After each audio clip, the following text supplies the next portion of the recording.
King Charles III previously spoke out on a number of political issues surrounding the environment and architecture while he was heir to the throne, but will be expected to remain neutral as sovereign.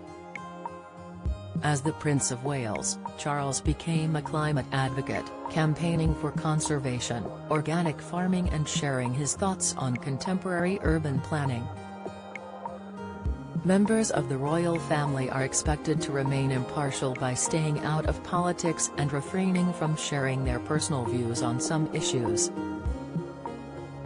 A recent survey by BMG for the newspaper has shown almost half, 46%, thought that the king should remain politically neutral and refrain from sharing his personal views, while some 38% think Charles should be able to voice his opinions as monarch, a shift from the non-partisan approach taken by his predecessors. If you can't see the poll above, click here. In 2021, Professor Jenny Hocking, historian and member of the National Committee of the Australian Republic Movement, told the Daily Express that Charles makes no bones about being more political than his mother Queen Elizabeth II.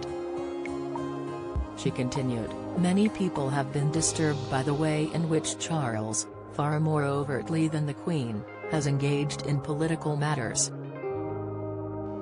Yet Charles said in a BBC documentary to mark his 70th birthday in 2018 that he would not meddle with politics when he ascended the throne. He explained, "Clearly, I won't be able to do the same things I've done, you know, as heir, so of course you operate within the constitutional parameters.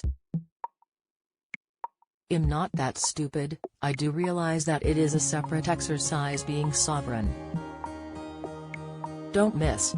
Monarchs meddling in politics saved Britain from invasion. Insight, the 14 times the royal family have been dragged into politics. Analysis, King Charles tried to break down barriers of archetypal royal relationships. Expert, the I reports that those close to the monarch believe the king will continue to be active on issues that matter to him without speaking out publicly. Former head of the Green Party Jonathan Porritt said he did not believe the king would remain silent on matters discussed during his private conversations with the Prime Minister.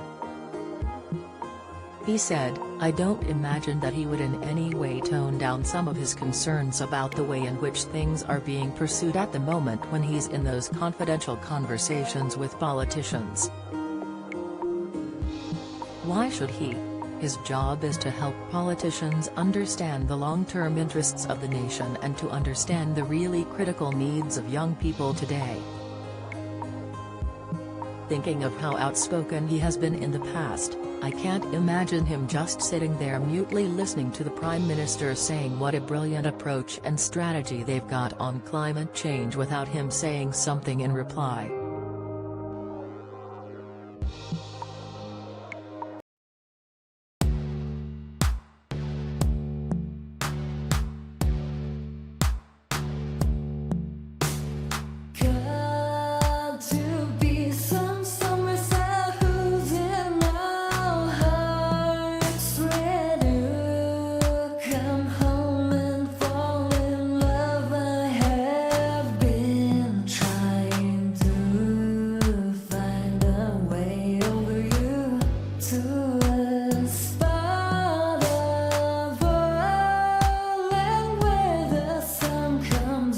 From above.